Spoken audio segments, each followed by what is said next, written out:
ज्योतिष और जीवन में आपका स्वागत है।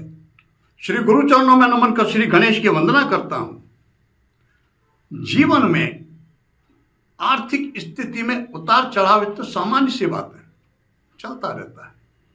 अमीरी गरीबी इसमें ज्यादा बात उतनी नहीं जितनी दिक्कत दारिद्र्य योग की स्थिति में बनती है। कई व्यक्ति जीवन में ऐसा महसूस करते हैं कि आज तक कभी आर्थिक निश्चिंतता होती क्या है देखी ही नहीं। बहुत प्रयास, बहुत परिश्रम करने के बाद भी आर्थिक स्थिति दयनीय ही बनी रहती है। जिसे कहते हैं ना, सर्वत्र जहां देखो कमी का ही अनुभव, वही बिखरी हुई फैली हुई चारों तरफ, इसी को दारिद्र्य योग कहते हैं।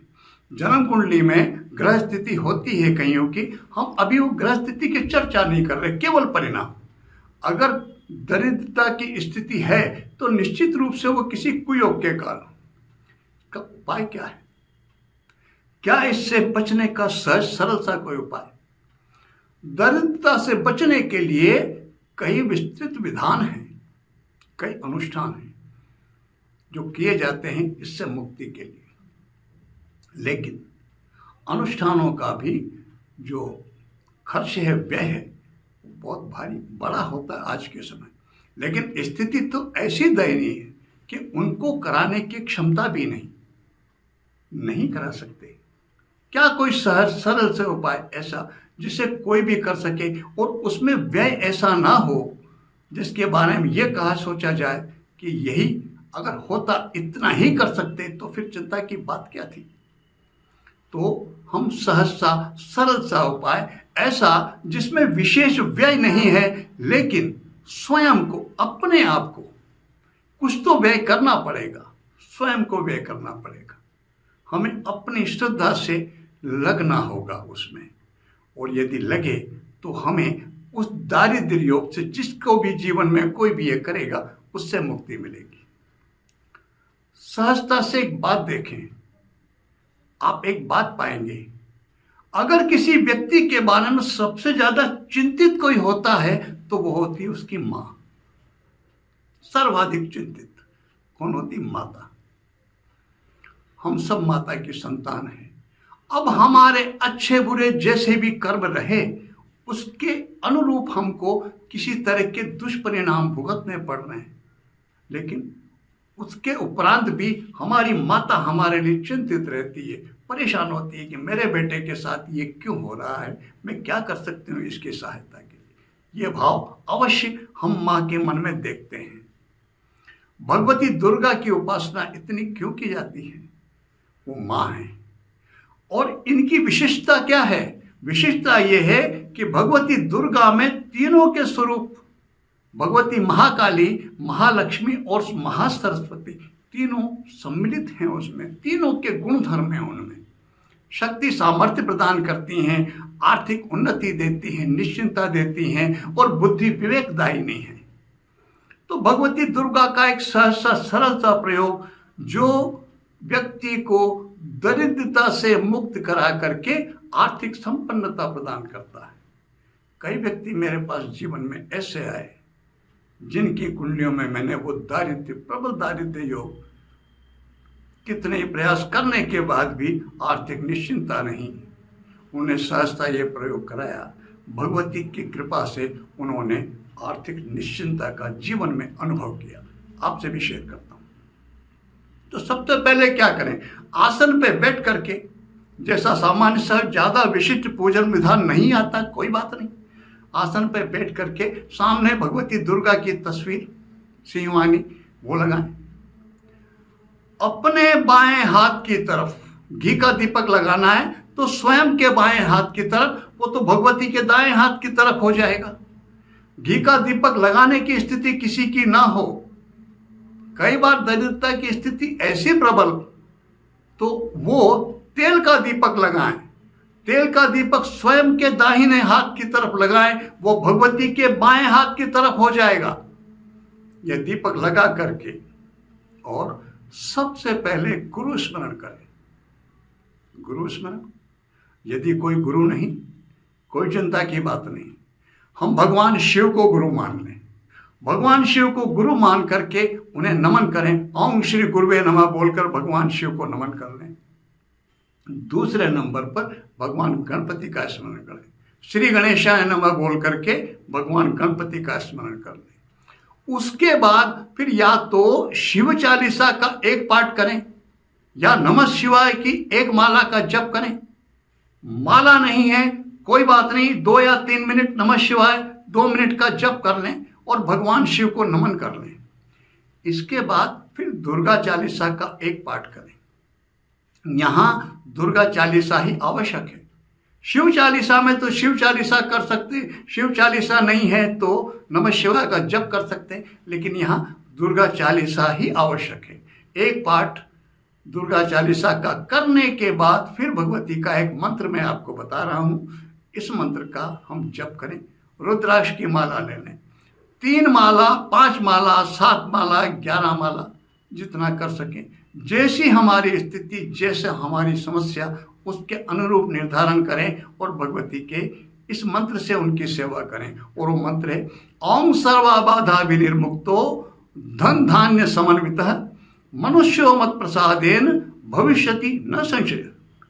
ओम नमो नमः, इसके आगे ओम नमो नमः लगाना आवश्यक है। एक सज्जन ने कमेंट किया था अभी, उन्होंने लिखा कि सब किताबों के पढ़े हुए मंत्र बोल रहे हो, कोई गुरु का मंत्र हो तो बताओ।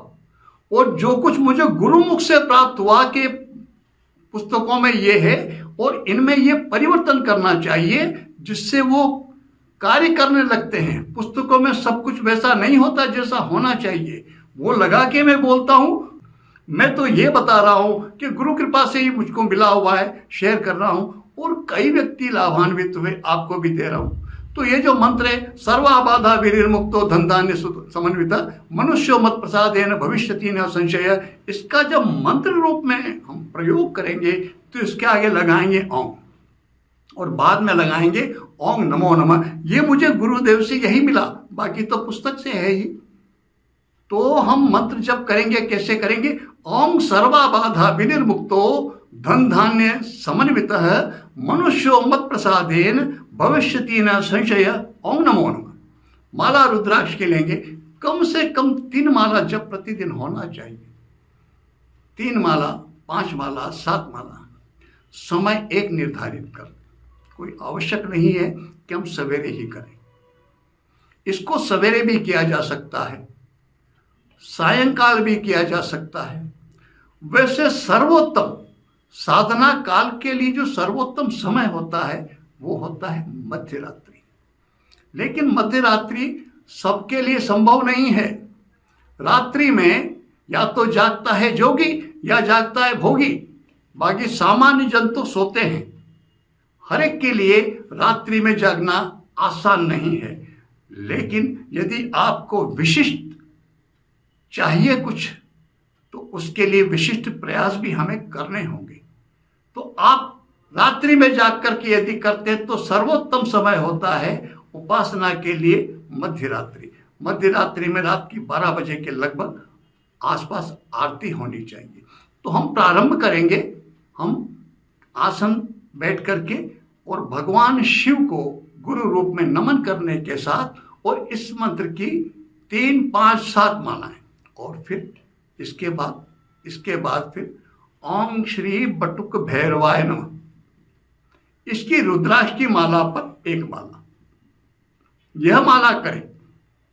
और शुक्ल पक्ष की जो अष्टमी तिथि आती है, जिसे सामान्य रूप से दुर्गा अष्टमी कहा जाता है, उस दिन इस प्रयोग को हम सवेरे भी करेंगे और शाम को भी करेंगे।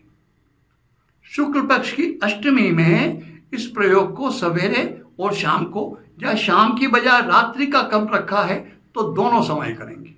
अगर हमारा नियमित क्रम रात्रि का रखा हुआ है, हमने सायंकाल का बना हुआ है, तो उस दिन सवेरे भी करेंगे। सवेरे का रखा हुआ है तो उस दिन सायंकाल भी करेंगे। अर्थात सीधा सा है, ये प्रयोग, ये मंत्र जाप, ये भगवान भगवती की उपासना दुर्गा अष्टमी को दोनों समय की जाएगी, सवेरे भी और सायंकाल या मध्य रात्रि में। और साथ में भैरव श्री बटुक भैरवाय नमः यह करें। किसी भी दुर्गा मंदिर में, जिसमें आपकी श्रद्धा हो, जिसमें आपकी आस्था हो, अभी तक नहीं गए हैं, कोई बात नहीं, काम पड़ा है, यूँ समझ लीजिए कि हम तो आज तक गए ही नहीं, लेकिन हमें इस समस्या से मुक्त होना है तो जाएं और जा करके भगवती से प्रार्थना करके आए।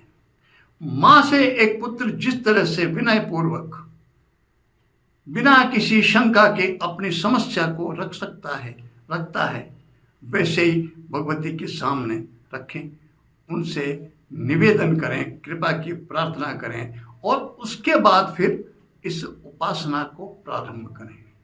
कुछ ही समय में, कम से कम 1.5 महीना, 45 दिन के बाद जो भी स्थिति है उसमें सुधार की स्थिति बनने लगेगी। वो परिस्थिति ही बनेगी 45 दिन के बाद, 1.5 महीने के बाद। करने के बाद 5 दिन 7 दिन बाद ही महसूस करना, प्रश्न उत्पन्न करना शुरू करें कि इतने दिनों के कुछ नहीं हुआ। होना ही प्रारंभ होगा 1.5 महीने के बाद, और इसको निरंतर तो करना ही है। यदि आपको लगे कि ये प्रयोग मुझे एक संपन्नता की स्थिति की ओर ले जा रहा है, जो मेरी जो दारिद्रता की, जो निर्धनता की स्थिति है उसमें सुधार की स्थिति बन रही है, अर्थयोग बन रहे हैं, तो आपको इसे निरंतर करना चाहिए। यह भी एक तरह की सेवा है, यह मातेश्वरी की सेवा है, भगवती की, उसकी सेवा करेंगे और वो फल स्वरूप हमें अवश्य ही प्रदान करेंगी। फल ऐसा हो नहीं सकता कि नहीं करें। किसी भी प्रकार की आर्थिक स्थिति जिनकी भी है, उन सब पर भगवती मातेश्वरी दुर्गा कृपा करें और उनकी आर्थिक स्थिति को संपन्न, उन्नत करके उन्हें सुख प्रदान करें। इसी प्रार्थना के साथ मैं सबको नमन करता हूँ। नमस्कार।